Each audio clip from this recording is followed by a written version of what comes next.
Diga esperança. Eu não sei, nós não estamos aqui para falar de política. O presidente assumiu hoje, nós temos esperança, não é? Não somos partidários, essa igreja não é partidária de nenhum partido, mas temos a esperança como eleitores que o Brasil possa ter novos rumos e assim por diante. A gente ora sempre para que quando inicia um ano novo, possa haver melhorias em todos os sentidos, não é? Deixar as coisas velhas no ano que findou, no ano que ficou, e a partir de agora começar novos planos e planos com esperança. Diga esperança. Diga para o seu irmão com um belo sorriso: tenha esperança. Que coisa boa. Eu quero convidá-los para Jeremias. Jeremias capítulo 29. Jeremias capítulo 29, versículo 11. Essa é uma palavra que Deus traz a nós, traz ao seu povo. Jeremias é lá no Primeiro Testamento, lá quase no meio da Bíblia, não é? Depois de Isaías, nós temos Jeremias, capítulo 29, versículo 11. Mantenha a sua Bíblia aberta em Jeremias 29, 11. Eu não vou me demorar, quero ser breve e sucinto para nós orarmos no final com vocês, em nome do Senhor Jesus. O tema dessa noite então é esperança, com base em Jeremias 29, versículo 11. Vamos ministrar a palavra depois desse louvor tão especial que a Keren nos trouxe e nos abençoou. Olha o que diz a palavra de Deus: eu é que sei que pensamentos que tenho ao vosso respeito, diz o Senhor, pensamentos de paz e não de mal, para vos dar um fim que desejais. Então me invocareis e passareis a orar a mim, e eu vos ouvireis. Buscar-me-eis e me achareis, quando me buscardes de todo o vosso coração. Digam amém. Em algumas versões, esse versículo 11 vai ter a palavra esperança. A palavra do Senhor está dizendo, queridos, que os pensamentos, o nosso futuro, é Deus que sabe.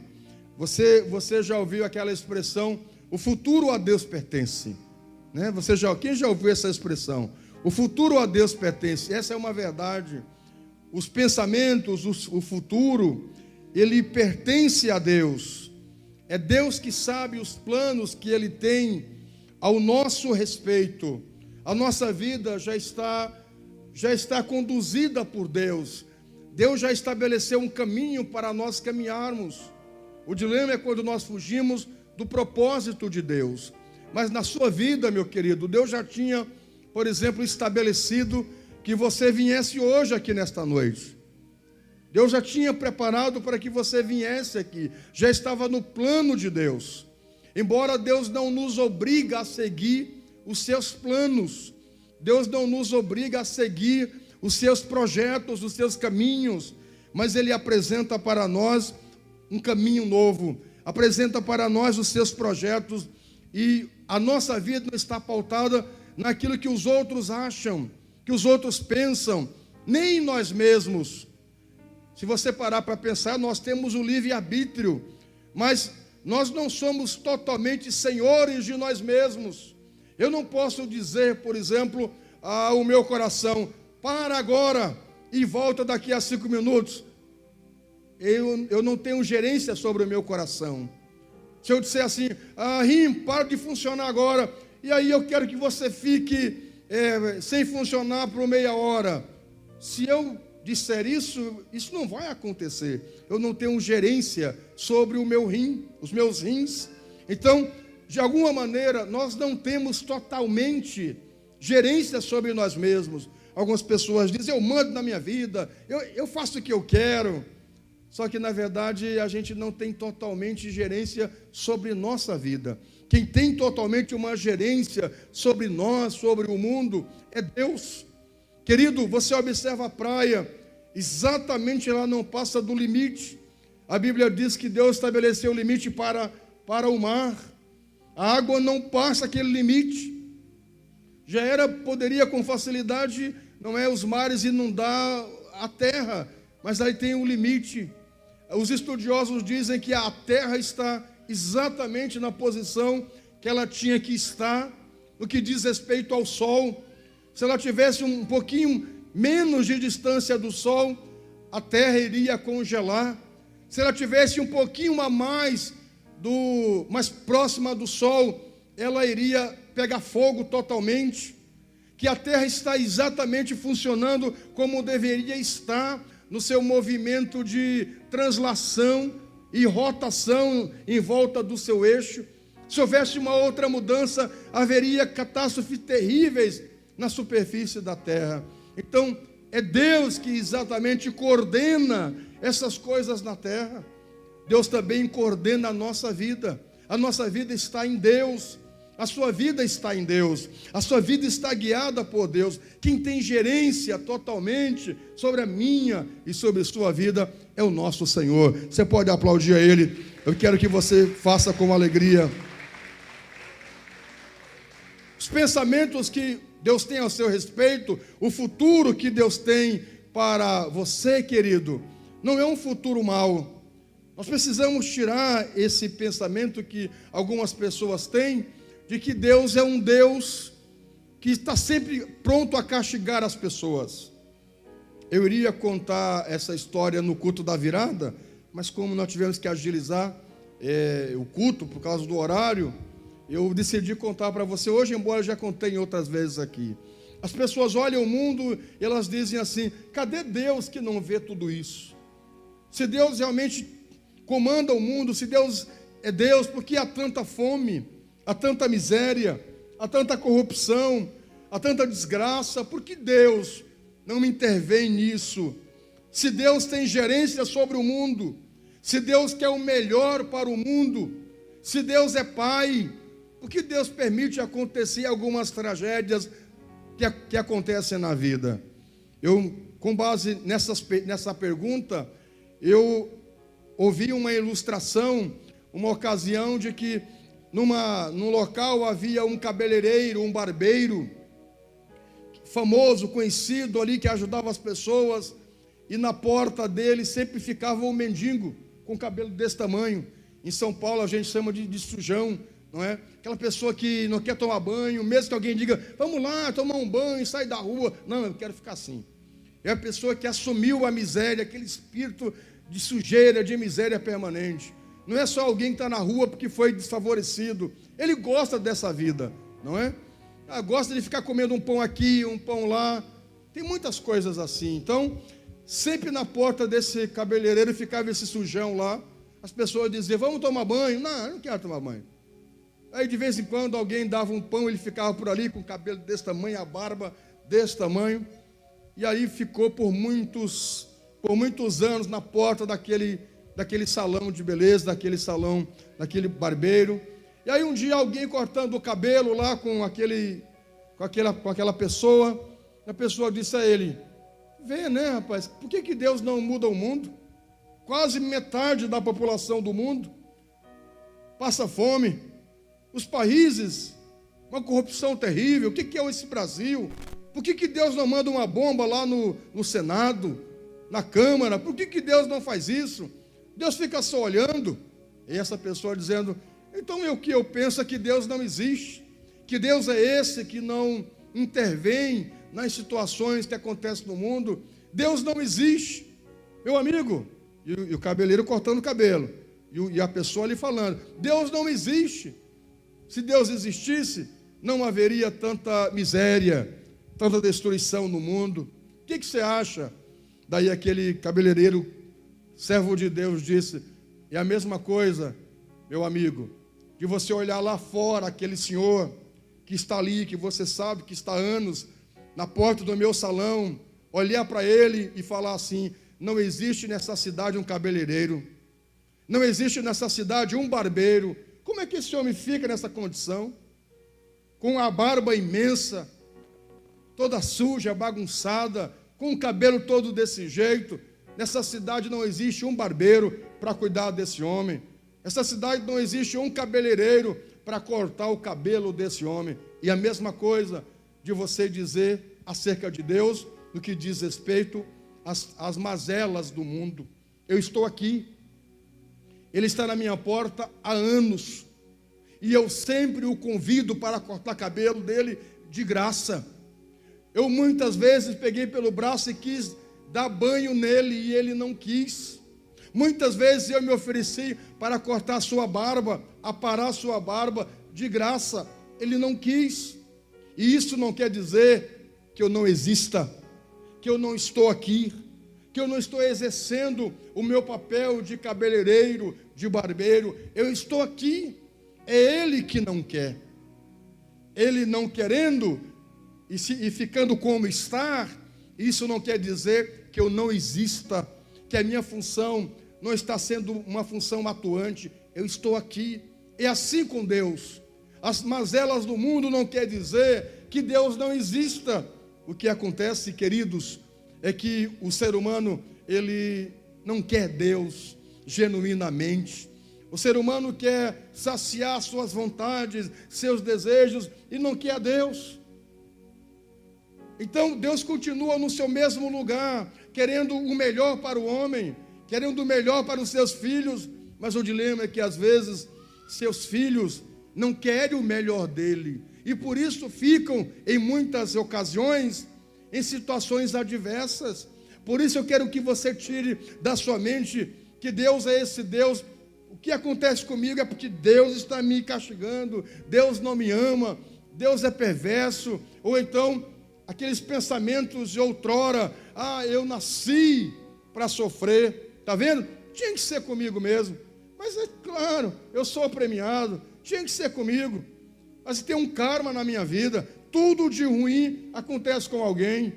Se um raio tem que cair a 1000 metros, naquele 1000 metros eu vou estar lá, sabe? Essa pessoa com esse estigma de tragédia, de coisa ruim, e atribuindo essas coisas a Deus, que Deus não quer o melhor para mim. E não é isso, querido, que a Bíblia diz, que esse texto diz, que Deus diz. É Deus que está dizendo: eu sei os planos, os pensamentos que eu tenho para vocês. Eu sei quais são os projetos que eu tenho para vocês. Sou eu que tenho. Você pensa, isso está falando de uma instância muito maior. Isso está falando do Deus Todo-Poderoso. Deus tem planos bons para você. Tenha esperança nele, tenha confiança nele, se alegre nele. Deus tem planos para você. Diga para o seu irmão: Deus tem planos para você. Quais são esses planos que Deus diz ao nosso respeito? Planos para nos dar um futuro, planos de paz e não de mal.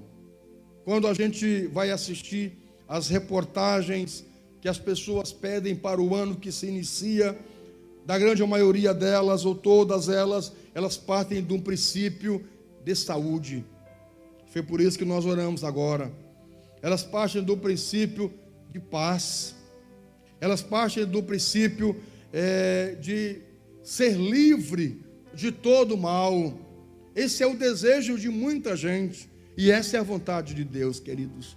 A vontade do Senhor é que você tenha paz, que você tenha paz no seu coração, porque não adianta nós termos uma mesa com um banquete imenso, mas debaixo de briga, debaixo de confusão. Tem famílias que não se assentam mais para partilhar junto a comida. Cada um pega um prato, cada um vai para um quarto, cada um pega o telefone, cada um vai para frente de uma televisão e não se conversam mais por falta de paz. O que adianta ter em casa uma mesa farta e não haver contentamento de coração? Bom é que nós pudéssemos ter uma mesa suprida por Deus, mas recheada de paz, queridos. Deus quer trazer paz para o nosso coração, paz para a nossa casa. Como é bom a gente poder viver em paz, e é o que Deus tem para nós. Deus tem para nós paz, porque Jesus é a própria paz. Jesus disse em uma ocasião: eu vos deixo a minha paz, A minha paz eu vos dou. A paz é um bem-estar extraordinário que Deus pode nos proporcionar, de você estar contente. Porque esperança, se você pegar a raiz da palavra esperança, ela é parecida com a raiz da palavra paz. E ao mesmo tempo com confiança. São palavras que se assemelham. Esperança, confiança, paz. Porque alguém sem paz não tem esperança. Alguém sem paz não tem confiança. Alguém sem confiança não tem esperança. Alguém sem esperança não fica em paz. São palavras que, quando você vai estudá-las, elas se assemelham. Nessa noite, tenha esperança que Deus tem paz para o seu coração, para a sua vida. Deus tem um futuro para você. Queridos, o nosso futuro não está depositado no nosso novo governador, que tomou posse hoje. Na verdade, o nosso futuro não está depositado no novo presidente que foi empossado hoje. O nosso futuro, na verdade, está em Deus. Está em Deus. A nossa confiança está em Deus. A nossa esperança está em Deus. A nossa confiança está em Deus. Então tire da sua mente qualquer tipo de pensamento que Deus quer o seu mal, que Deus não quer o seu bem. Se alguma coisa lhe aconteceu de mal, de ruim, nesse ano que findou, que passou, ou aconteceu para que você tivesse experiência, ou aconteceu por ter havido descuido, negligência, mas não porque Deus quis me punir, porque Deus tem prazer de judiar de mim, porque Deus quer o pior para nós. Esse não é o plano de Deus, queridos. O plano de Deus é nos trazer paz, de paz e não de mal. Deus não tem por que ficar com inveja de nós. Às vezes as pessoas à nossa volta, elas ficam com um sentimento de inveja e nos buscam ciladas, ocasiões, nos querem mal porque às vezes querem ter o que você tem. Deus é absoluto. Deus não depende de nós. Às vezes no culto, meus amados, nós dizemos assim: adore ao Senhor, adore a Jesus. Por que a gente faz isso? Não é porque Deus precise da nossa adoração, não é porque Deus necessita da nossa adoração. Nós o fazemos porque nós precisamos adorar a Deus. Porque quando adoramos a Deus, nós reconhecemos o nosso lugar. A nossa existência diz de seres que foram criados para servir, para adorar a Deus. E quando a criatura adora o Criador, ela está reafirmando duas posições. A sua, primeiramente, a sua posição de adorador, e a segunda posição daquele que, reafirmando a posição do adorado, porque ele merece. Deus merece toda a glória, Deus merece toda a honra, Deus merece todo o louvor. Ele está acima de tudo, Ele é o Senhor dos senhores, Ele é o Rei dos reis. Não há ninguém que se compare a Ele, não há ninguém que se compare ao Senhor.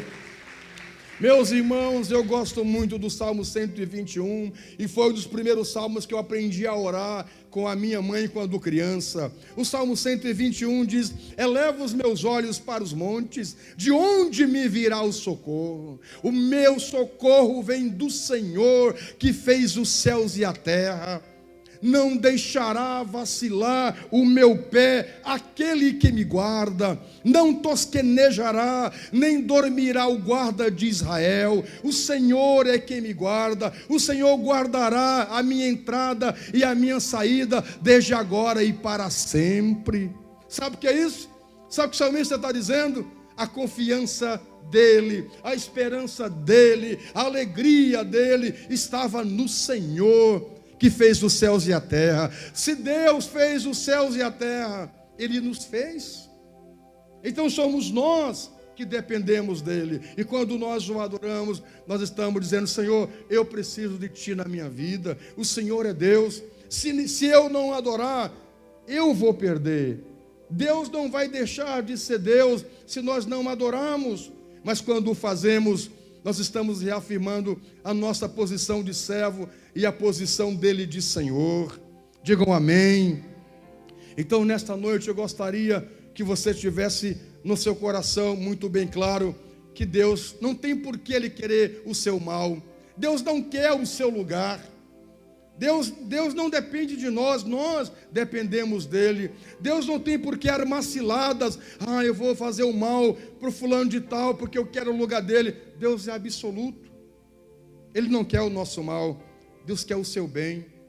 Deus quer o melhor para você. Deus tem um futuro para você.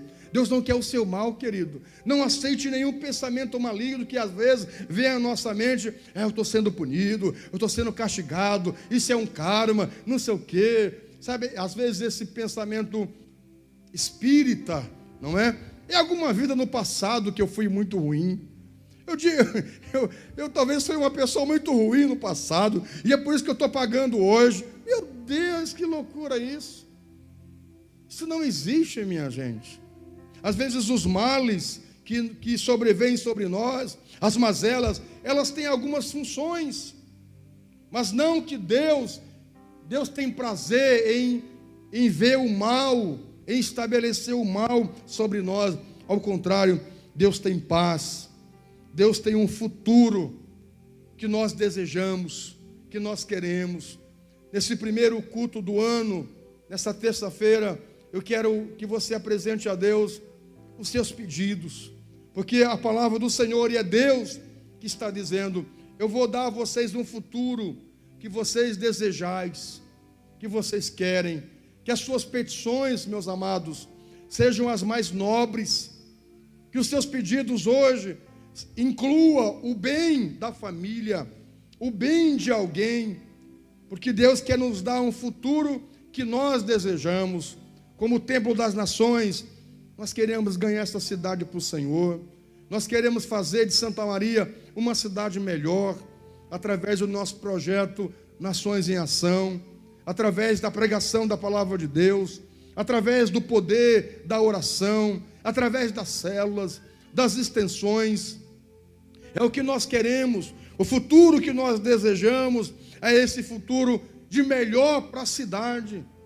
Então, quando você orar comigo daqui a pouco, eu gostaria que você, nas suas petições, apresentasse a Deus coisas nobres, que você possa orar e pedir a Deus coisas nobres. Peça a Deus, e Deus vai conceder o desejo do vosso coração. Digam amém. Versículo 12 diz: então me invocareis, e passareis a orar a mim, e eu vos ouvirei. Nós vamos fazer isso agora, com base no versículo 12, nós vamos invocar a Deus agora, nós vamos orar. Eu quero que você, na oração, aprenda que todas as vezes que você e eu oramos, nós estamos exercendo a função da esperança.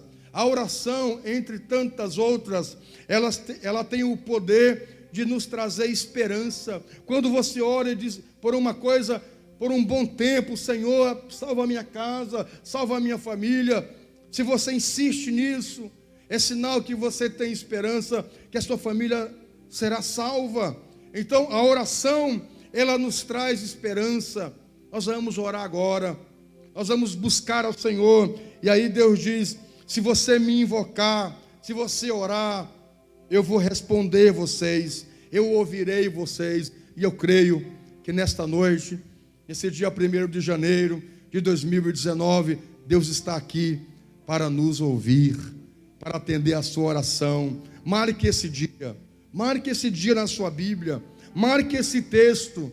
Se você pode, grife, se você pode, marque essa data, 1º de janeiro de 2019, terça-feira, o dia que nós oramos crendo e tendo esperança num ano melhor, numa vida melhor, num futuro, orando crendo que Deus iria atender a nossa oração. Meus irmãos, nós temos uma Bíblia em casa muito antiga, de anos, que nós marcamos os textos. Então, sempre quando a gente ora, a gente pede a Deus uma palavra, e Deus fala com a gente, e nós marcamos lá em casa a data, o horário daquela palavra. Queridos, em ocasiões depois, a gente vai relendo aquela Bíblia, meu Deus, eu nem me lembrava desse texto, nem me lembrava dessa data, e a gente vai ver exatamente o que Deus falou naquele ano, naquela época, a palavra se cumpriu, Deus ouviu a nossa oração. Então, faça esse ato nesta noite de marcar, agende aí, marque a data. Nós estaremos orando agora com esperança em Deus, com a confiança em Deus, que Deus está conosco, está do nosso lado, que pode passar os céus e a terra, mas a sua palavra não hão de passar, não há de passar. Amém, queridos? Se coloque em pé.